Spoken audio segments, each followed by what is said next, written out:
It would be great to, go back to some of the early stages for Reverb, if you can kind of walk us through it and some of the early challenges. So, Yeah, like the sort of like aha moment for me and why I was able to, after making a pretty significant investment in Chicago Music Exchange, the retail store that I bought, clearly I realized my background is in tech and I love building software.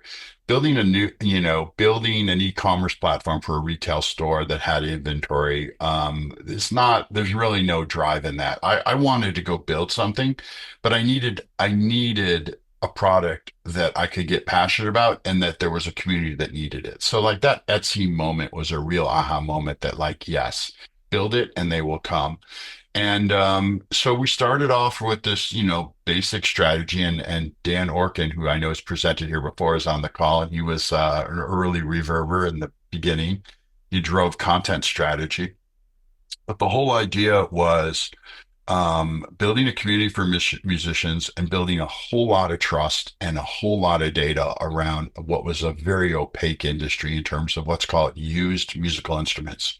And we knew that eBay was doing around $1 billion in GMS at the time, GMV. And we were going right for that. And we also knew that it was pretty much a dealer driven market. And our vision was to create more of a peer-to-peer alongside dealer-driven market. So peer-to-peer and B2C coexisting, which is a challenge for any marketplace, right? Because you do have these distinct products, someone making a living doing it, someone looking to generate extra cash. But we thought we could marry those two by creating great content, fair pricing, and building trust. And just an example of some of the lack of trust in our industry, people sellers, no, buyers would buy an instrument post sale, and these are $1,000, $2,000 musical instruments post sale. Call up buyer, call up seller who was maybe a musician who didn't wasn't a professional seller, find a nick on a guitar or an instrument, and extort money from the seller after a transaction. This happened over and over again on eBay, making it so you wouldn't want to sell on eBay if you were like, wow, that guitar was perfect. Like there was nothing wrong with it. I took every photo possible and they were extorting them. And what do they do? Or we'll send it back. And no one wants to take it back then.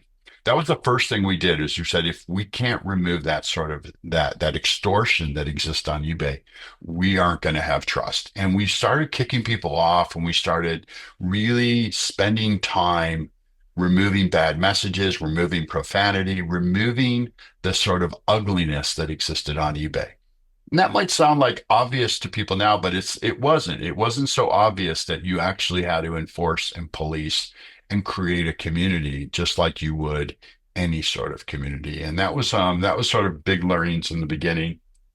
Um, the other advantage I had clearly after Options Express, I had not only capital but access to capital. I'm not going to be naive about that. I ultimately raised $50 million at Reverb. We sold it for 300 million. We used $50 million basically to drive Google PLAs to dominate and get a 30 ROAS when our competitors like Guitar Center and Sweetwater and other music retailers that weren't marketplaces were probably getting a 15 to 20 ROAS. So that sort of ROAS arbitrage was really, really important in our ability to go from, let's say, an idea in 2012, 2013 to by 2021, they're doing almost 900 million in GMS after Etsy bought them. When we sold to Etsy, we were doing around 650 in GMS and around 60 million in revenue. It's doubled since Etsy bought it in 2019. Etsy 2 weeks ago sold the business to Fender for roughly between 80 and 100 million. My sources have tell me, and Reverb's doing over 100 million. And just this is the bad part of the story for people in the marketplace world. Unfortunately, we sold it at 5 times revenue. Etsy was trading at 8 times revenue in 2019. Etsy sold Reverb at less than 1 times revenue at 110 million of revenue and probably 8 to 10 million of EBITDA. And Etsy's trading at 2 times revenue. So timing is everything. Clearly, markets compress when growth stops, right? Marketplaces were sexy in 2012 to 2018. I'll say goods marketplaces. goods marketplaces are less sexy now from an investor point of view. Investors are chasing other things. Doesn't mean they're not good businesses. I got back into the marketplace business because I believe they are great businesses. If you can really build a moat around buyers and sellers and bringing them together in a unique format, that's really, really hard to recreate. It's not impossible, but most people don't have the resilience or the determination to stick with it. And that's what I've seen in marketplaces. I backed a bunch. I meet with a bunch of marketplaces all the time.